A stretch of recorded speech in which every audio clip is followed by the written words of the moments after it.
Good morning. Hope everyone's doing all right. I'm going to go over some ideas about what an introduction section is like and what a research report in general is about. This document is available in course documents, and there's some good things that Morling talks about. I'll send the page numbers to you about that as well.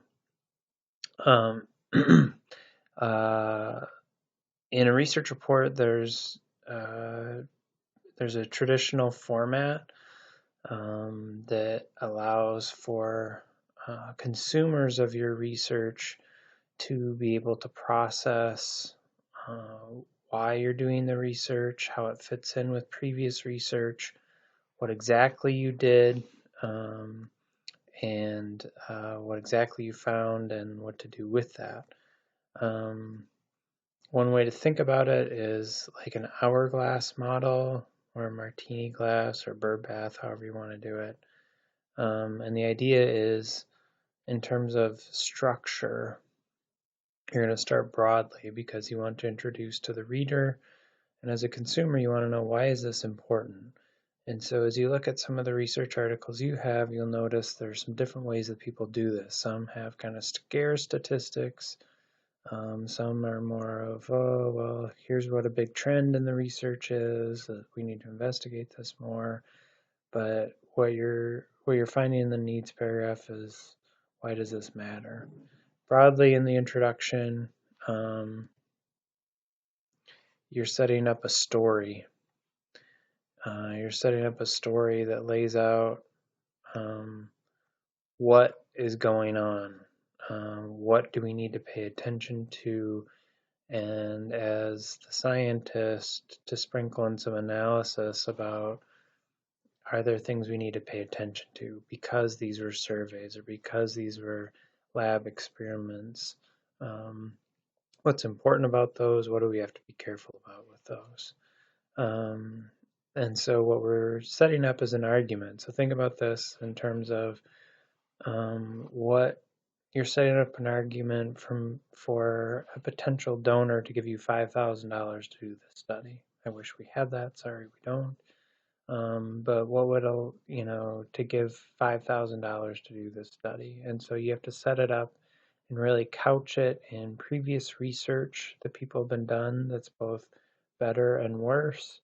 And what's a unique wrinkle that you can provide, a half step forward, a new angle on something to identify a gap. If some researchers are finding different trends, what could help resolve that difference? So as I said, you start with a need paragraph, and the main part of this is going to be, you're going to be going variable by variable and identifying what variables are important from your perspective. What are they? What are some key results with those variables? And then you'll move to another paragraph, talk about that variable, and ideally, how does that connect back to the first variable, and what are some key findings? What are some key trends? You're leading to your main purpose. So if you've got a really awesome study that has like everything you want, you're just going to tweak that a little bit. You're going to want to have that later on in your intro to end it with some more punch, some more oomph. And then at the end, you're going to provide a purpose paragraph, or some frame it as a goal paragraph. What's the scientific gain of this study? And you can look at the research articles you have for all of these, but especially the purpose. What's the thing that this is trying to do that extends or improves upon what's been done so far? And then at the end, I want some specific testable direct specific hypotheses. That's going to be at the end of your intro. I messed up on the spacing. The methods and results are going to be in the middle. This is the most specific. This is totally related to what you're doing. The method section is going to be a recipe. It lays out exactly what you measured, what you manipulated, how you went about doing it, who is in your sample. So someone else could come along and do a strong replication of your study. Then the results is focused on what are the key findings related to those. We're focusing on just the facts, organizing it by analysis. We're not going to have any why in there. Why did we get this? That's for the discussion. The bottom of the hourglass, again, we start specific and we get broader. And so what were the key findings? What are the key trends that stand out to you, especially as it relates to your hypotheses? How does that fit or not fit with what previous research has found? Why might these things be happening?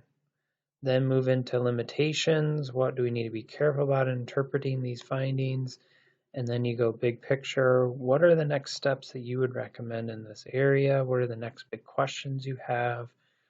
And then if you have some applications that you'd recommend for students or for other people, you can provide those specific applications there. So that's the structure of this research report. The main thing is you're trying to communicate to a possible consumer what has led to this study. What's the history behind this? What things should we pay attention to? And what do we need to do next, from your opinion? What's one thing that we can do next? Then you get into the what of the specifics of what you did, then you pull it back out. Now, in setting up an introduction section, it's going to require discussion among your people. Starting today, and it's already started before, what are the key variables that you're wanting to pay attention to? What are some of the key research articles that you're like, oh my gosh, that's so awesome. Let's do more like this stuff. Then it's a matter of pulling this stuff together. How does all of the whole thing make sense? And how do you communicate that out to a reader who's consuming your information? And so what I recommend doing is creating a literature grid. And I recommend doing this in Google because then everyone can enter their stuff as they go. I do this with my collaborative research labs and it's been really effective. What you're going to do in this is a simple version that you can use. Feel free to tweak it to make sense for you all. You could break this out with more categories by different. You may have independent variables identified already that are important, or dependent variables. Great, break it out even more. But I think at minimum you want to describe your sample. Right? Were these adolescents, were these children, were these college students? Community sample, was this older adults? Was this people with social anxiety? Who was in your sample? Then you're going to identify some key independent variables. Let's say IV. The OD is operational definition. So how did they measure or manipulate it? So if it was, how did they know how much phone usage there was, for example? How did they know if people were using their phone in their room? And then key dependent variables with operational definition. So if you've got a measure of well-being, how do they measure it? Do they use Rosenberg self-esteem? Do they use Diener's satisfaction with life scale? If it's academics, what was academic performance? How did they measure it? And then what were the key findings? Whether they were an actual, a finding with significance or a non-finding. Non-findings are important too.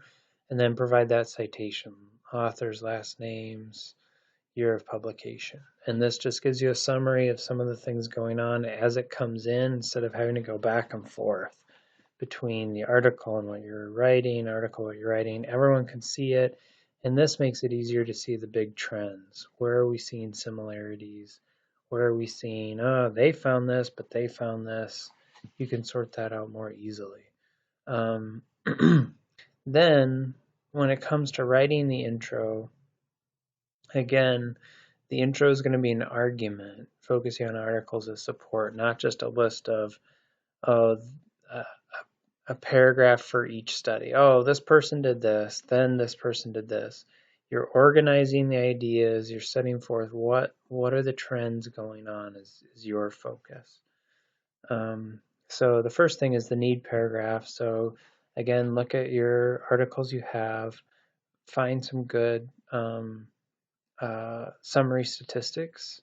So like a big study or a government report, which could set up, oh, we have a lot of students with, more stress and anxiety, or cell phone usage is rampant and crazy and people are using them all the time, or for people with social anxiety, they have a lot of specific needs, and in many cases, social connections can be more difficult, and however you want to set up kind of a broad societal or research need.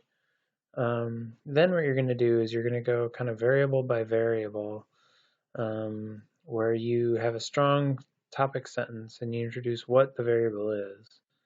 And then you're going to be doing a 1 to 2 sentence summary of evidence. Piece of evidence, piece of evidence, piece of evidence. And then at the end, and as you go, if you may sprinkle in some analysis, right? So it may be the first 2 articles were adolescents, the third one was college students. You may just point that out. Then at the end, a summary of trends and any contradictions that might be there. So what are trends with samples? And most importantly, trends with results.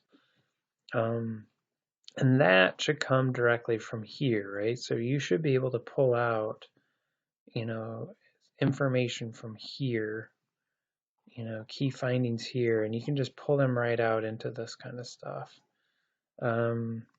Then as you get into variable 2, same sort of deal, except in this case, you're also going to be ideally connecting this back to variable 1. So if variable 1 was cell phone usage or smartphone usage or social media usage, you lay that out here.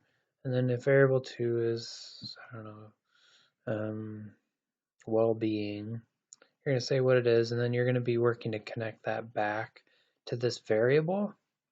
And again, use your lit grid, right? What are the key findings? Drop it right down. If the dependent variable matters, pull that down. If one's a survey, one's an experiment, make sure you clearly identify that. Then again, summary of trends and contradictions. Same thing with variable 3, except ideally you're also connecting it back up with these previous paragraphs. We may get into a little more sophistication about how these get laid out depending on what you have, but this is a good starting point. So you may need another variable, or you may need, something that different, even variable 1 and 2 could be general smartphone usage, and variable 2 could be specific to social media usage. Who knows? Depends on what you think you need in your argument. And then lastly, you're going to have this purpose paragraph where you're going to summarize some of the key trends and cite some of the findings. And then you're going to nail down the core unique direction your study is going to offer. And this is going to take discussion. So don't freak out that you don't have it immediately. That's totally normal and often good. You need to sit with it, stew with it for a while. And then you finish with hypotheses. All right. That's what I've got for today. Let me know if you couldn't hear some things. And if you need more information, we'll be coming back to this. This is something we're going to hit a couple times, and you're going to have a chance to get in and do it, and we'll see how that's going. Take care today. Bye.